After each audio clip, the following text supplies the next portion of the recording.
bro, fresh out the oven, ready to run. What's hot this week at Jeff's Bagel Run? Jeff and Aaron bring the fun. It's the weekly run, let's get it. The weekly run from Jeff's Bagel Run. Welcome to the Weekly Run. I'm Jeff. I'm Aaron. And today we are talking about what's hot at Jeff's Bagel Run. And Glen Turchin is hot. He is here with us in virtual studio. It's still funny. He's here in virtual studio.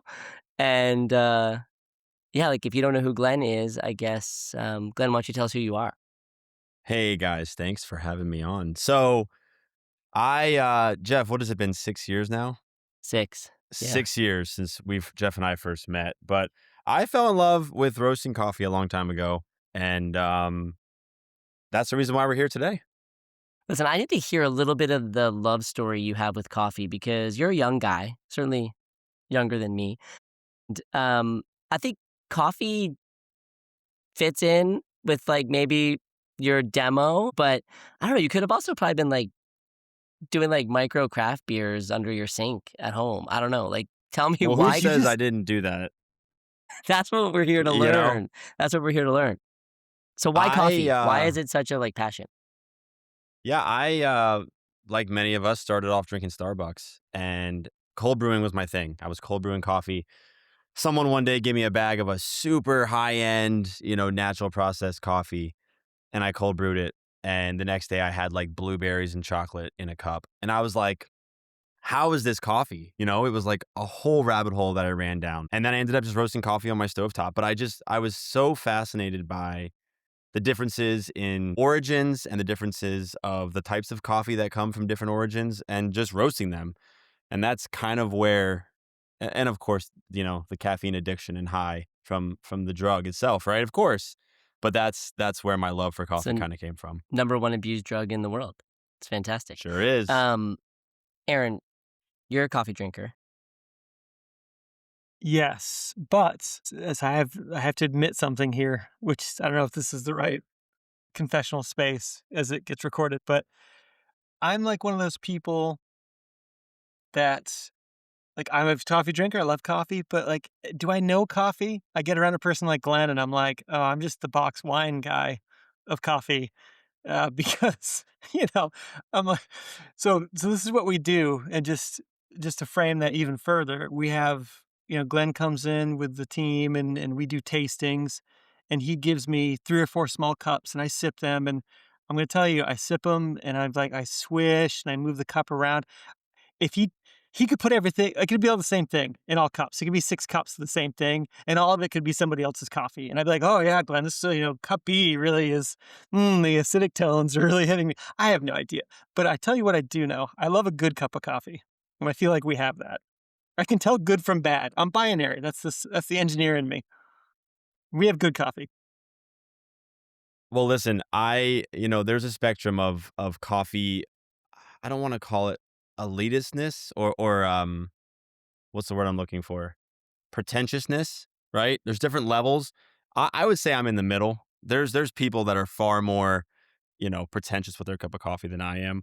I think for me, I also just want a good cup of coffee. Like early bird espresso, which is what we use in the shops, is my everyday drinker. And I feel like you go through phases, right? You start off with, give me the Maxwell cup of coffee or give me whatever cup's going to get me jolted and get me up in the morning. And then you kind of evolve into that Starbucks coffee drinker. And then you move into like more of a refined coffee like Jeff's. That's how I kind of see the progression. So on that progression, I'm curious your thoughts on this as somebody that's walked it and then decided to, jump even further down the chasm of like, I can do this. Which again, puts you and Jeff both in rarefied air in my mind because you both saw something that you didn't do before. You're like, hey, I should do that. I can do that. So I appreciate that jump, but like what in that journey, why do you think people are drawn to coffee? Because it's hilarious because I've seen more people come in and then are surprised that we even have coffee and then are doubly surprised that it's good because their expectation is low. So like, but it becomes this almost sort of religious thing. It's like we have to convert them.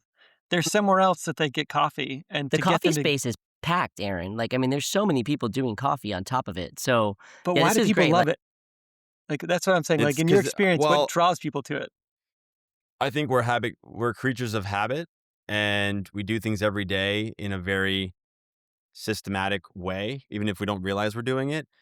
And coffee is just like that morning ritual. Whether your ritual is making your own cup of coffee with your espresso machine and weighing out your grounds like I do on the coffee nerd side, or it's just running by Jeff's, grabbing your cup of coffee with your bagel and running out the door. So like, I think it's just habitual. It's also addictive, I will say, right? Coffee itself, that helps. Um, but I think that's just the culture of drinking coffee. I think you hit the nail on the head with ritual because people have something to look forward to in the morning. And if it's going to Jeff's or brewing a cup of espresso at home, it, you have that ritual of getting the coffee. There's that routine. I think it also jumpstarts kind of who we are in the morning as we're going throughout the day, or maybe enjoy just it, over and Yeah. over again. or just 'Cause you on just repeat need- over and over. When you get Yeah. to a certain age, you just need, you need that No, and boost. people refine it so much. Like what I've learned over the years is that people have a weekday morning coffee routine and they have a weekend morning coffee routine. Like people are very like, it's very regimented in how they drink their coffee, how they want it, the temperature, what's in it. Is it iced? Is it hot? There's just so many details. There's so much detail that goes into it. And I think it just makes it an overall very personal experience for everybody that drinks coffee. When I was working in other jobs and traveling, I would often drive through the Dunkin' Donuts drive-thru. I'd get my coffee, and I don't drink my coffee anyway like you drink your coffee. I'm like 3 cream, 3 sugar. I want it sweet and milky. And the temperature of the coffee made such a difference to me because you can't drink that coffee right when it comes out. Like I had to take the lid off and let it sit in my cup holder and slosh around a little bit to get some of that heat off Yep. because I would just scorch the roof of my mouth and then be upset that I didn't have my coffee drinkable. So you said a couple words earlier. I have to go back to them. You got your first bag of naturally processed coffee. Somebody heard that 3 minutes ago and was like, what does that even mean? So tell me what a naturally Is processed that somebody coffee is. me? Because I Well, just heard that 3 minutes ago, and I have no idea as- what that means. As we often joke about this podcast being a audio experience and not a visual one, the look in your eyes that were like, oh, what? What did he say? Yeah. What did so you say? for people, I mean Aaron. Like that's really what I'm Yeah. talking about. So Yeah. tell Aaron what a naturally processed coffee is. Please educate me. So let's go super high level here, right? Coffee has to be fermented because coffee grows inside of a cherry. Not many people realize that, but there's 2 seeds inside of a cherry, and that's why they face each other. That's why coffee beans are flat on one side and round on the other side. That has to be fermented. You can't just like easily pull out thousands of these beans by hand without taking 3 weeks to do it. So what farmers have found was they ferment the coffee, and what that does is it easily removes the cherry and the parchment. Most coffee we drink today is what's called a washed coffee. That is coffee that is fermented to a certain level and washed off. What they found over the years was if they leave that cherry on the coffee, it ferments and bacteria and yeast and things happen on that cherry that is beyond my knowledge and understanding. And the result is when you roast the coffee, you get blueberries, strawberry, you get different fruit notes from the cherry. And so, going back from the beginning of time, coffee was just this thing that was a commodity that was, that was grown, sent to wherever it was being roasted as quickly as possible and roasted dark. And over time, we've learned to, give coffee some love in that process. And with that, nuanced flavors have come from it. I mean, and that's recent. That's like the 90s, right? Is when this really started to hit the masses, naturally processed coffee. Which, if you think about it, in Ethiopia, back in time, they didn't have a lot of water to be able to process coffee, but they had a lot of coffee. So they had to process it the natural way, which is letting them all just lay out on these beds in the sun to ferment. Coffee talk. We should have called this coffee talk. I did not know that. Yeah. I knew none of this. I knew the cherry part. That was all I knew. Yeah, I have a wealth of a lot of pointless information, or It's not pointless. information that really is rendered useless unless you put it in the right context. So what are the other ways that they process coffee today? The way I look at it, the way I look at it is there's two main categories. There's wash coffees, which is the majority of coffee that we drink today, Okay. and there's natural processed coffees. Then there's like 700 different types of processing underneath each that you can kind of dive into, which I don't even do that. I just say, what does the coffee taste like? Is it a wash or a natural? Awesome. Let's go. So I've often seen you get a new bag of coffee and you get pretty excited about it. I do. You get, you get you get pretty excited. You could see the excitement in his face when he said that. I know. What excites you about a new bag of coffee? Like the green coffee. And a lot of people don't know this. They see their coffee and it's like a dark brown color, right? Because it's been roasted already. Coffee comes in green. It's an agricultural product. You get these giant 150-pound bags. When you crack that thing open, what does that feel like?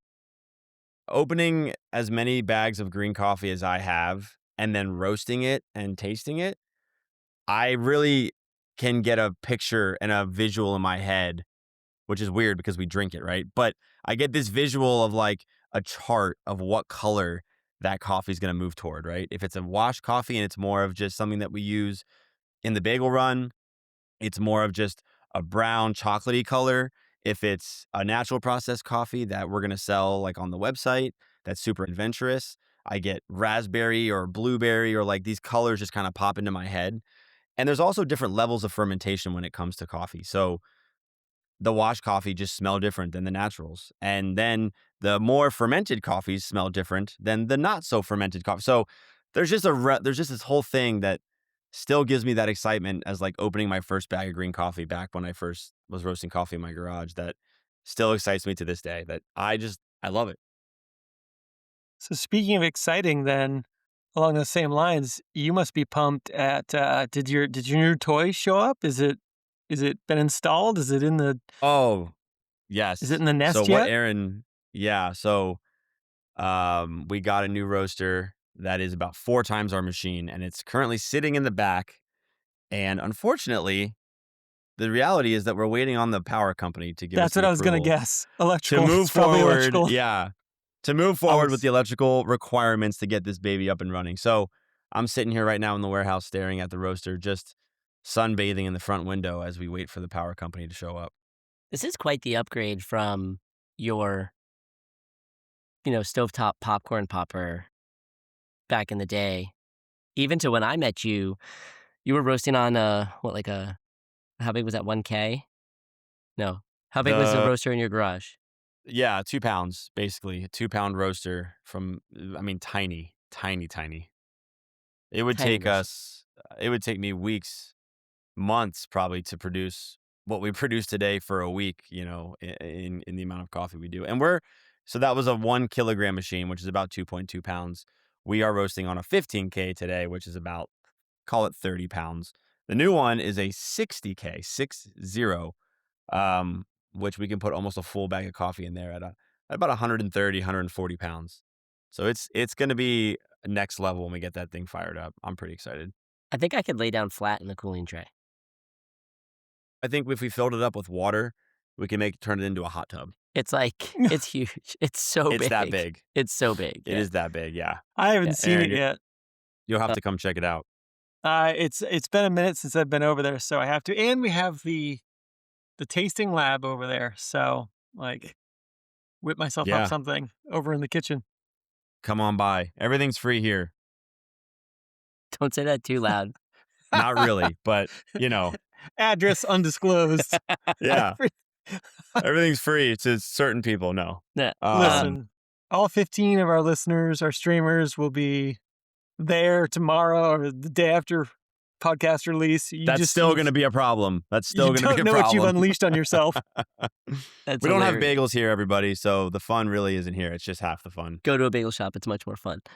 Glenn, what is the thing that you're most excited about right now in the coffee beverage space? Because I think we've seen tons of trends, tons of things happening. People who are going to read this title of this podcast and be like, Coffee Talk with Glenn, they're probably going to think we're like some third wave coffee company talking about whatever, blah, blah, blah. But like, what's the thing you're excited about? What's next? Aaron's like, what's third wave coffee? I don't even know what that means. But like, what do What were you the feel first two excited waves? about? What were the first? I know Ethiopia as like wave one. Like Aaron's like, what? I So mean, honestly, what's getting? it's it's more of an age discriminator because if you say coffee talk, and if you're an older person, you're gonna think of SNL from a million years Yes, ago. yes. And then if you're younger than 45, you're gonna think of something else. Probably waves 3, 2 through 7 of coffee. But that's what my brain keeps. So thanks for making me feel old. That's what I appreciate. Lots of waves. Lots of waves. Some say we're in the fourth wave of coffee, but who knows? What am I excited about? As someone that drinks black coffee, and over the years, you learn that not everyone's going to drink coffee like you, right? They're not going to drink natural processed coffees, Aaron, right? They're not going to and there's just different ways that people drink coffee, and that's okay, right? Like in the end, we're in a business. We got to sell what's going to sell, and so there's been so many gimmicks in the space, right, that have come and gone. Some have stuck around, like cold brew. Some say cold brew was once a gimmick, and I think they were wrong. I look forward to when I go to a coffee shop, whether it's a cappuccino or a latte. Those are kind of the two that I bounce in between. But and I say I drink my coffee black, but like when I'm going to check out a new shop, I get a cappuccino and Jacqueline, my wife, gets a latte. And that is how we kind of grade the coffee shop, right? So like, what am I excited about? I'm excited about just a damn good latte.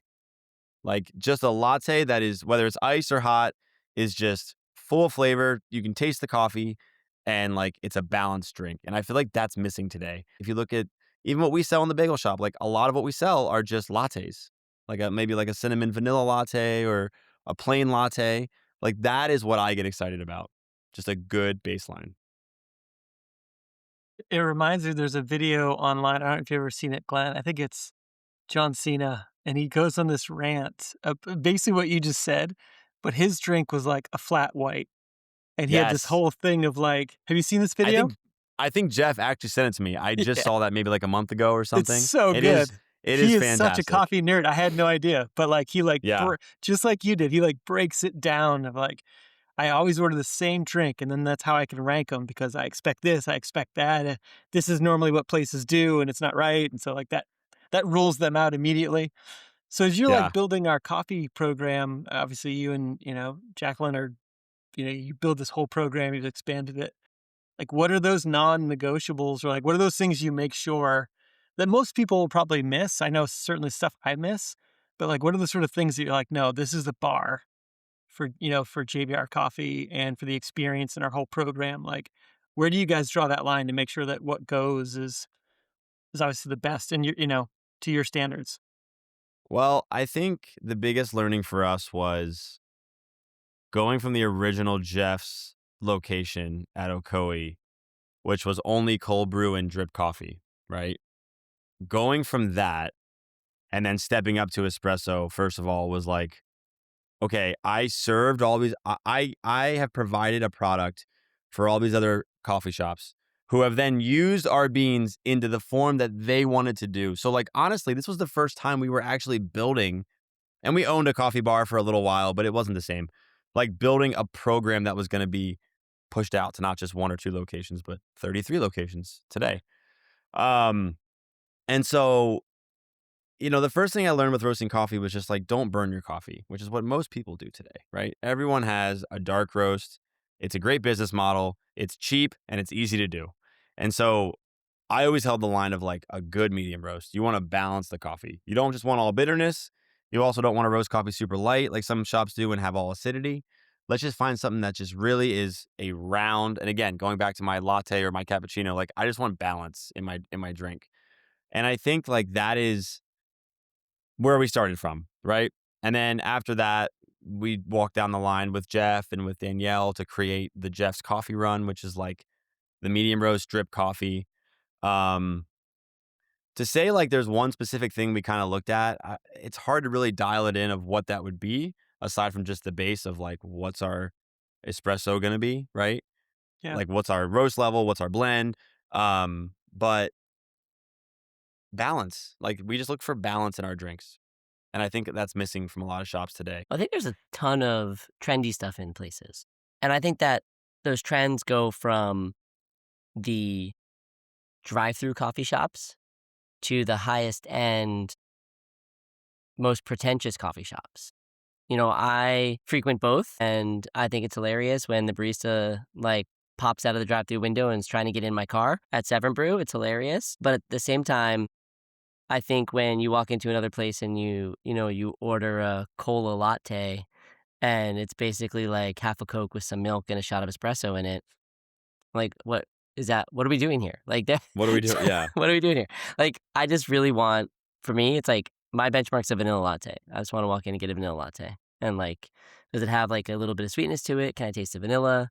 Is it bitter? Is it acidic? I look for those things as well. I want that round cup. And I think that's why we landed where we landed. So we cupped a lot of those little cups of coffee, Aaron, that Glenn puts in front of you, Oh, yeah. and you think could all be the same thing. The first time I ever cupped with Glenn, and that process, we're saying the word, I'm saying cupped, Cupped. That process is the tasting of the coffee, right? That's a whole thing in and of itself. Cupping is I don't know, is it a roaster thing? I know we've done it a bunch of times. We did it a lot as we were trying to get Jeff's coffee run right. It's actually really big for green coffee importers. They're the ones cupping hundreds of coffees literally to pick the ones they want to bring in, and then we buy from them. But cupping is just a way to compare not only different coffees but also different roast levels across the board, and that's what we do to pick coffees that we use in our blends. But it's really just a way of comparing and contrasting, side by side tasting, just like you would for a wine tasting or a bourbon tasting. Same thing. Except when you're done, you're like this. You're just shaking because you have Yeah. so much caffeine. Your brain is on fire and you're shaking. It's crazy. Yeah. The older I get, the less cupping I can do in one sitting. It's a real thing. When we were doing the cupping for Jeff's coffee run between Danielle, Glenn, and I, we were just wired. Hot mess, wired. So much fun. I have so Too many much videos of caffeine. my phone with Glenn, just nose deep in a cup of coffee. Can you smell the berries in that? It's Oh, hilarious. So man. good. I have to build I have to build an outtakes clip of all the cupping videos we have because it's nonsense. It's complete nonsense. A question to you, Jeff, on sort of those early days. I think something we've seen in other places, certainly in our breakfast QSR category, I feel like a lot of times coffee you need it because I think it's more of a defensive mechanism. It's like, oh, if we don't have coffee, somebody's going to have to stop here and somewhere else. So it's an afterthought. It's like, it doesn't have to be good. It just has to be good enough so people are willing to not go two places or not go to here, right? And obviously that's not a great position, but I feel like a lot of places do that. What made you early on in Jeff say, hey, coffees, even if we're only going to do drip and cold brews and stuff like that, hey, it should be good. Let's test it. Let's build it. Was that just meeting Glenn early on, or did you know that coffee was going to be important? Did Glenn convince you? How did that come about? I think I always knew coffee would be a part of the equation once we opened a store. When Glenn and I met, I primarily knew him for his cold brew. I think we did a bagels and cold brew collaboration right before COVID kind of settled in. We delivered, I don't know, the most cold brew you'd probably ever brewed up to that point. No doubt. Probably somewhat illegally out of your house. And it was pretty wild. Truth. It is, I know, it was wild. And I don't know, we delivered 30 coffee growlers and bagels, and people loved it. They loved the pairing of the bagels and the coffee. Danielle was always a ritualistic coffee drinker, so we knew coffee was going to be something that was in the shop. And Glenn was laid off from his job. He was going full coffee, building his roastery out, getting ready to really scale his wholesale business at the same time that Danielle and I were opening the first store in Ocoee. I told Glenn, I said, we want to have your coffee in your shop. I was like, I want to have a really good diner coffee, We would spend hours on the phone together. I'd be rolling dough, he'd be roasting, we'd be talking about whatever. And I don't know who thought of it or where it came from. Maybe we were working on the bag design, and I was like, I think we came up with the tagline. It's come for the bagels, stay for the coffee. And we put that on the first bag of Jeff's Coffee Run, which is just the drip blend that we have in the stores today. And we wanted sneaky good coffee. Like I wanted Yeah. you to come to the bagel shop, get a great bagel because you knew you were coming to get a great bagel. But then you got your cup of coffee, you're like, whoa, holy cow, the coffee is good. And I could sit down and I can And eat and I can pour a cup and have another one. and that fits so well with my brand specifically because I couldn't relate with the really higher end pretentious coffee vibe. Like that was the reason. I remember when I walked into a coffee shop here in Orlando and I was like, "Oh, I want to start roasting coffee." And they were kind of like, "Really? What do you mean you want to start roasting coffee?" Like they were kind of like sizing me up. And I remember just being like, "Why does it have to be like that?" So I for years was known or became known as like Otis is like kind of that sneaky good cup of coffee. Like, oh, Otis just got another coffee shop here in Orlando. Like, they must be doing something kind of cool. And like, it just fit the vibe perfectly of like sneaky good coffee. Like, I was always I love that vibe, especially from a guy coming from his garage roasting all his coffee. So like, it was the perfect fit. Well, I'll say that is definitely, I see that play out in stores. I think we're still early in the coffee at Jeff's journey, to be honest. Even though it's a huge part of the business, I still think it's early in that journey. It's still in that sneaky zone, I think, which it won't live there forever. But I'll encounter customers and I'll see the stores doing the things that stores should do, right? Like, have you tried our coffee? Here, let me hand out samples, or they'll do a cup for a customer. One of the moves I always love is sometimes operators will see you walk in with a cup of somebody else's coffee. And they're like, "What are you drinking?" It's like, I just got this latte from whatever so and so. They're like, "Here, let me make you one," and just force the head to head right in the customer's hands. And we always, My favorite. we win, which is awesome. And again, obviously something we're proud of. But like, what I always see is you see the customer convert in their mind. Like, I didn't expect that. And now I'm pleasantly surprised that, oh, wow, this is good. And you kind of get, like Jeff, like you said, very organically, you get what happens where it's like, hey, I was already coming here because I enjoyed the breakfast and the bagels, but oh man, one stop shop. I guess I don't need to do two stops anymore, right? You see that whole process play out of sort of being surprised by this thing that they didn't expect. I think eventually we're going to be very well known for the coffee as we are for the bagels, but it's just neat to see that in this time frame. I agree with you. I think people will come to start finding us as their coffee shop, which I think is really cool. And when I mean when Glenn and I would this is like back during like probably summer 2020. Might have been before you lost your job. You were like furloughed and you're like not sure what was happening. And Yeah, yeah. he'd be in the garage roasting. I'd have like my headphones on, my AirPods in or whatever, and I'm rolling dough in like my kitchen, and like Lucas is running around in his diaper like a lunatic, and Jacqueline was like many months pregnant, Oh yeah. And we would just get on there, we would talk, and I would be like, "Man, I'm gonna open a shop, and I'm gonna be your biggest coffee customer." He's like, "Okay," and Bring it, is what I when we said. opened the first store, I ordered like 10 pounds of coffee and like a keg of cold brew because at that point in time, I didn't even know how to make cold brew, so Glenn would make it for us and deliver it, and I was like, "Are we what's your biggest, like, how many bags of coffee do I need to buy to be your biggest customer?" I had no clue. Like, and he's like, "You got so far to go." Yeah, you're not Granted, even. you were only selling cold brew and drip. So like, Literally cold know, brew and drip 5 days a week once we added in espresso, Ocala. the game changed. You should have added espresso sooner, Jeff, and then I you know. would I have, was just I didn't realize espresso could be, and I'm gonna say something really, this might be a hot take. Like, I didn't realize espresso could be easy.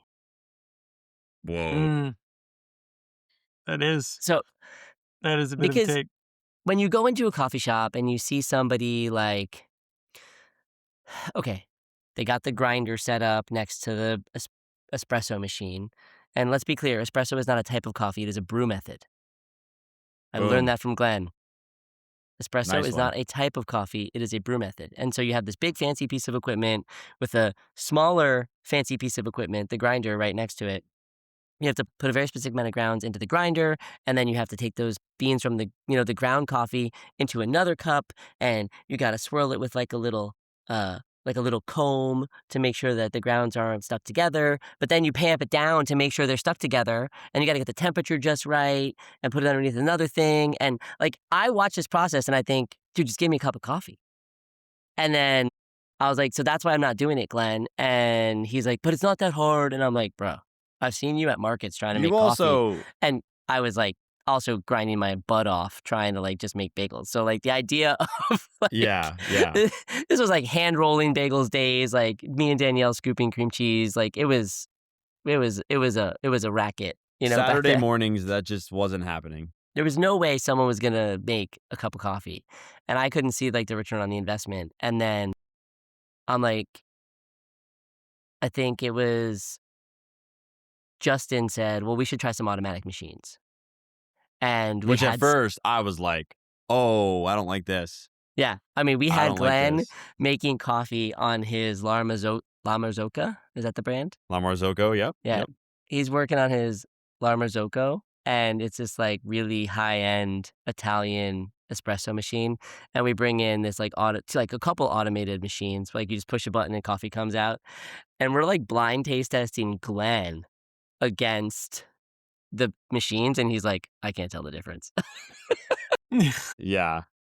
I mean, you can, but it's not enough to like It's not have noticeable. the Yes. barista. Yeah. You can right. tell the It's not difference, but it's noticeable. not noticeable enough when you're talking about the idea of like, how do I get a latte poured in 3 minutes or less? And there's 5 or 6 of them, and it has like the nice round balanced flavor, and I can taste the vanilla, and I can do all that stuff. Like when you're just talking about a really drinkable cup of coffee, you can't tell the difference. At that point, it's about efficiency, consistency, and speed.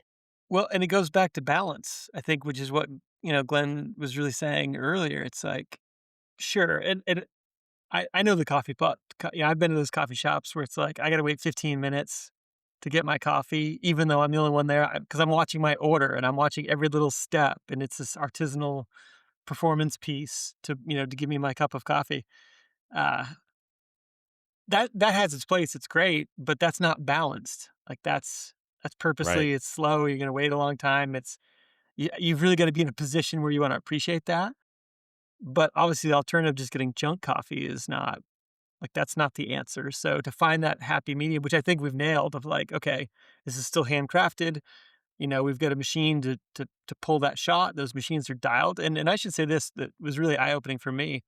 And I learned a lot of this from you as well, Glenn. Like, these machines they're not, I mean, there's something else. Like, you guys spent a ton of time dialing these machines in, and like, and this is again where I'm lost in my coffee depth, but like, oh, like, you're looking at all this telemetry on a website from the machine, and you're adjusting like tenths of a degree of heat and the compaction, the cake size, and like all this other stuff. And it's like, it's super impressive. So I think it's kind of cool that the right tooling, kind of like a bagel roller, Jeff. It's like, if you find just the Yeah, right tool to optimize the right part of the process, you can still get very high quality, but yet 100%.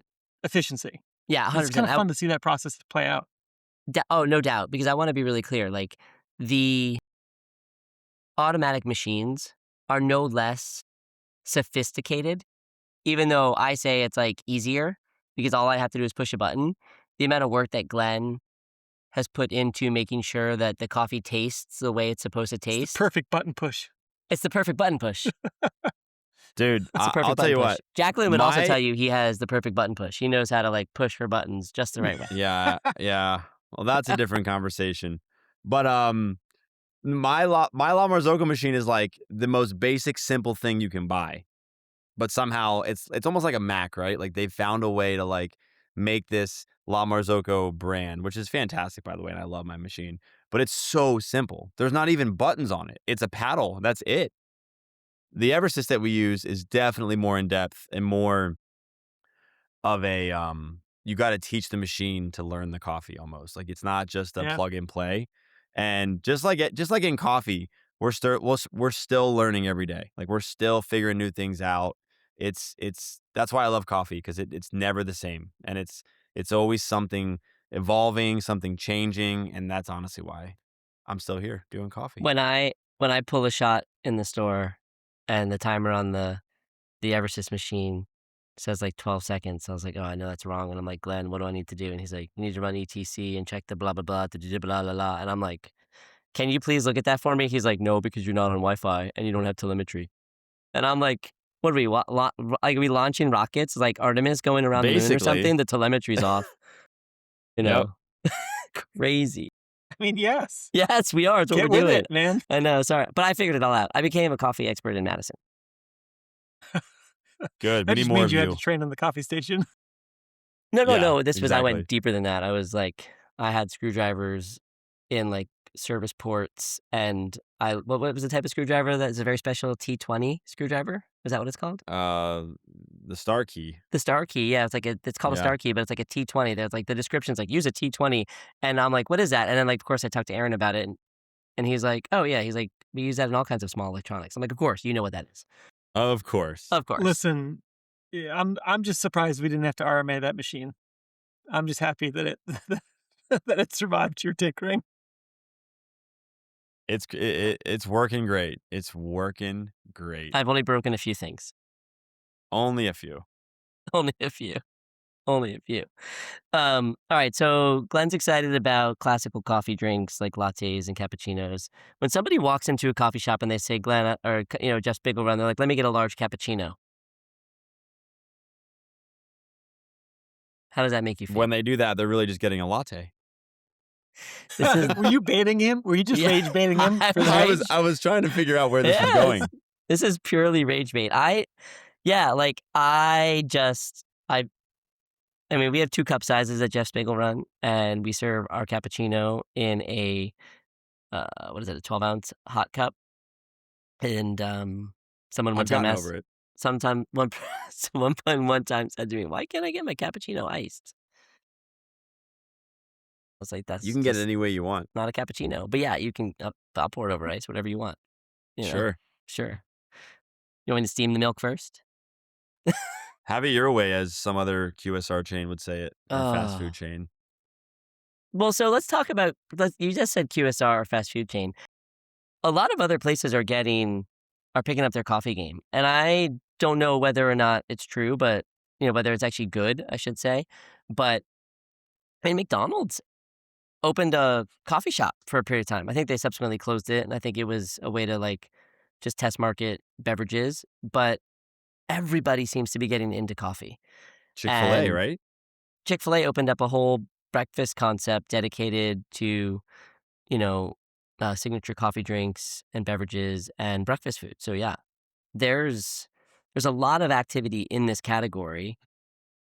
I just wonder, like, not that you're a purist, and obviously you're a part of this company, and you're sort of helping us build this brand around coffee and bagels. But like, what's your take on where beverage is going, and like, what do you see? Because I know you have a bit of a purist heart at points and times, but you're also like a regular guy who drinks regular coffee and isn't pretentious about it. So what's your take on all of this?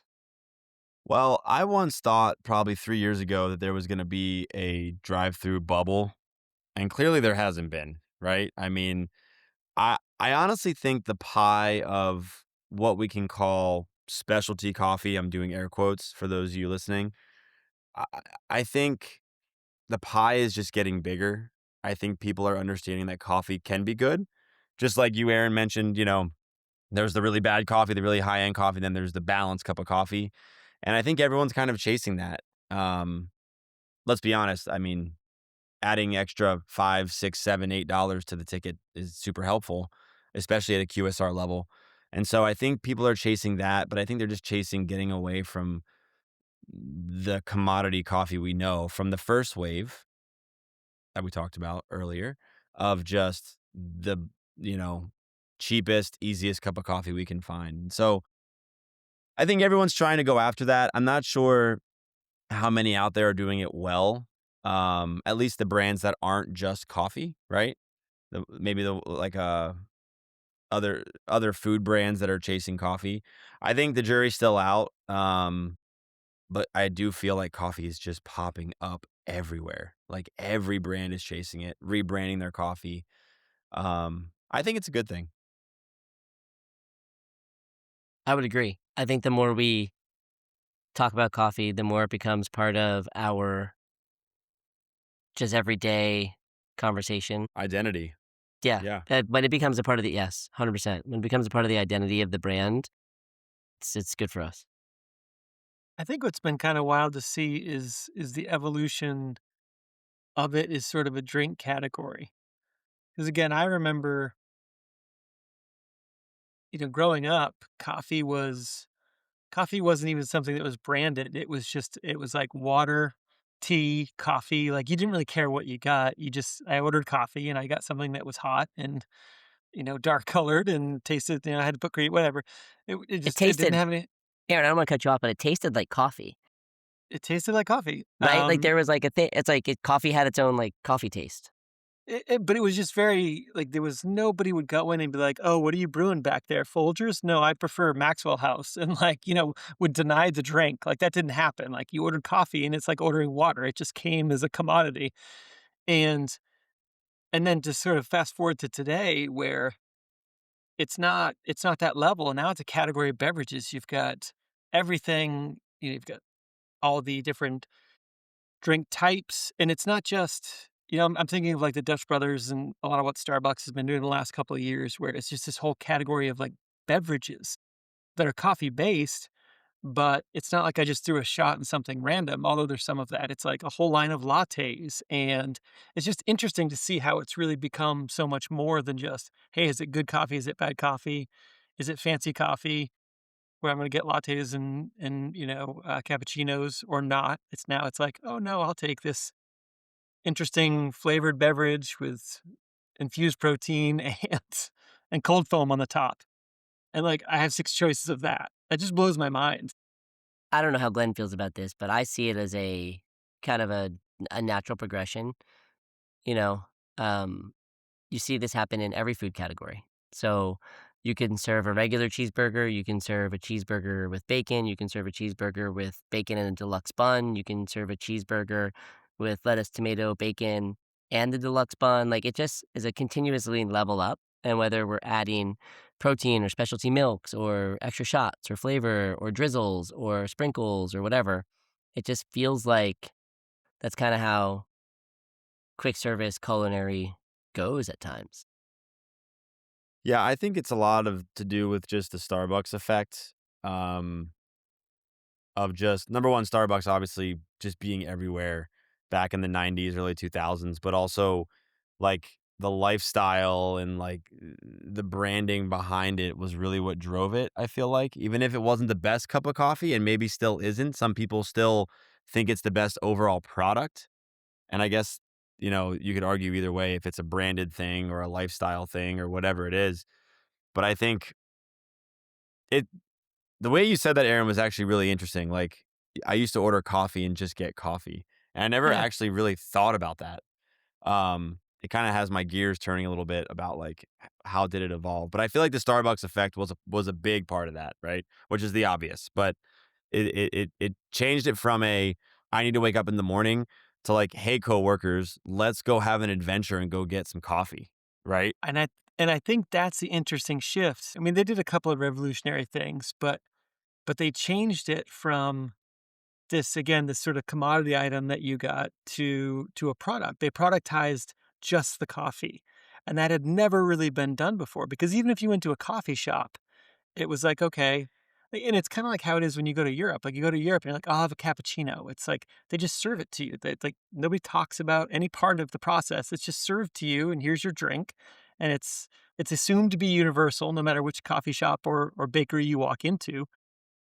And so that shift from sort of nameless, faceless to, oh, here's a product. It's a frappuccino. It's branded. It's a thing. It's only here, right? And then kind of building on that.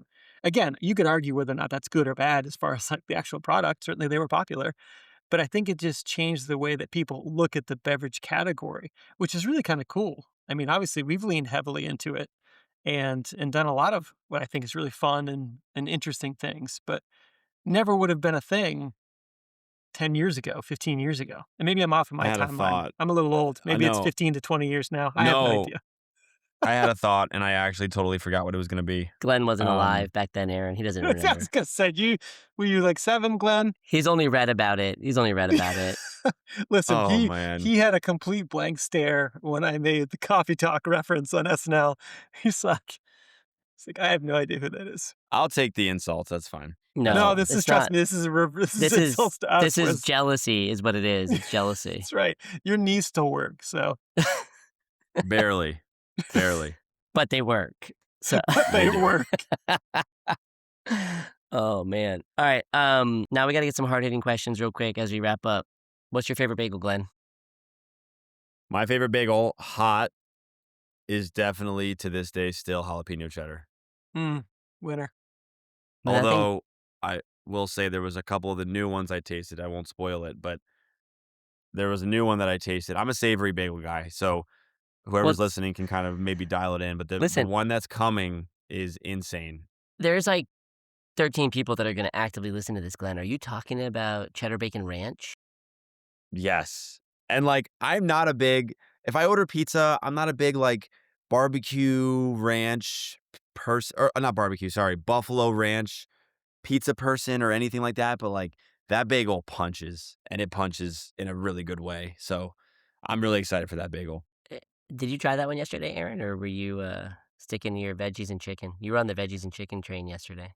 I did end up having the blueberry though. Yeah. So the other side of that was the blueberry muffin, and that thing was freaking really Fantastic as well. Also I had really way good. too many bagels yesterday. Just wait till you see the May lineup. It ties into our LTO for the summer. So Can't it's gonna wait. be fun.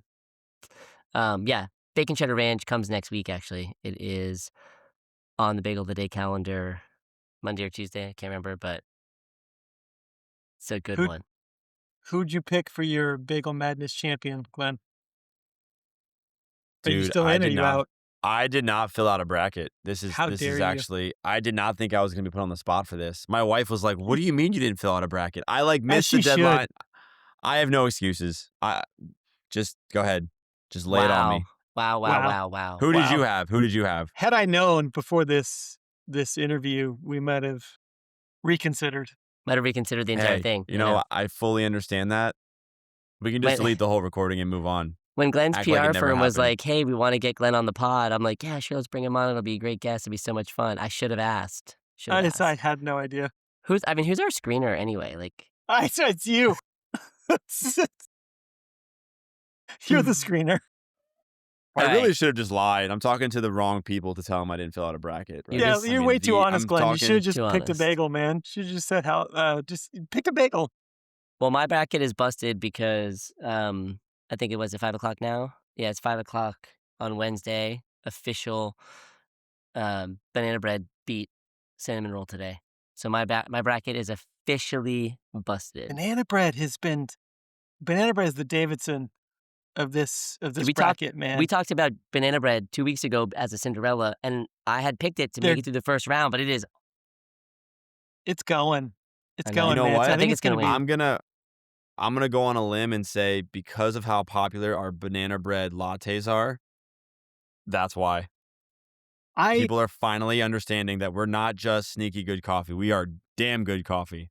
Let's go. Well, I'll tell you, if you'd told me we were gonna, I think it's gonna be a banana bread, garlic bread final, which blows my mind. So, but I have some. Well, I'll save it for next week. By next week, we'll be able to do a full wrap up. Can't wait. We'll see if on the stats. I was looking at the stats the other day, so I'll save them all, and we'll do. I will say the teaser of it is we actually still have perfect brackets in play. I saw the sheet? sneak peek of the data, and Yeah. I couldn't believe that people had perfect brackets still. Still, With I Do they mean- win something? What happens if they get a perfect bracket? there's loyalty points on the table, man. There's loyalty points to be won. That's right. I saw the on the ESPN March Madness brackets, there was one person remaining out of 24 million at one point. And I was like, even though they didn't finish a perfect bracket, that person better get something because that's insane. Well, especially with some of the upsets this year. Like, how do you pick those upsets? They got through like the Sweet 16. I think they almost got to the Elite Eight. It's absolutely insane. It's wild. So wait, Aaron, one question for you. I have one hard-hitting Yeah. question. Have you, because I'm like you, I don't love listening to my own pod when I'm on a podcast. Have you listened to a podcast yet? Oh, have you listened to a Bagel podcast yet? Jeff, which podcast are we on? Which one will this be? 13. This is episode 13 of the weekly run. Episode 13. So out of those 13, I have listened to 0. Ah, Still. Except for when I wouldn't say it really counts as a listen. When Jeff added the intro music, I listened to the first 6 seconds just so I could sample the end, and then I skipped and to then the turned end. it off. No, I skipped to the end and then listened to the outro music because I just wanted to really check it out, see how good AI was. So my I'm dying. It's like he listens to the 6 seconds of the intro and the outro, and that's it. It's hilarious. Listen, I can't wait until this is like podcast number 200, and you can ask me again when you're back for like the 4th time, and the answer will still be 0. I was there, gonna Glenn. ask. What do I need to know? What do I need to hear? I was here. I'm going to ask. I love that question. I love that question so much. You know, guys, this has been so much fun. This week's run has come to an end. Bake fresh, bring joy, build community. Thanks for listening. We'll see you next week. Yo, fresh out the oven, ready to run. What's hot this week at Just Bagel Run? Jeff and Aaron bring the fun. It's the weekly run, let's get it. The weekly run from Just Bagel Run.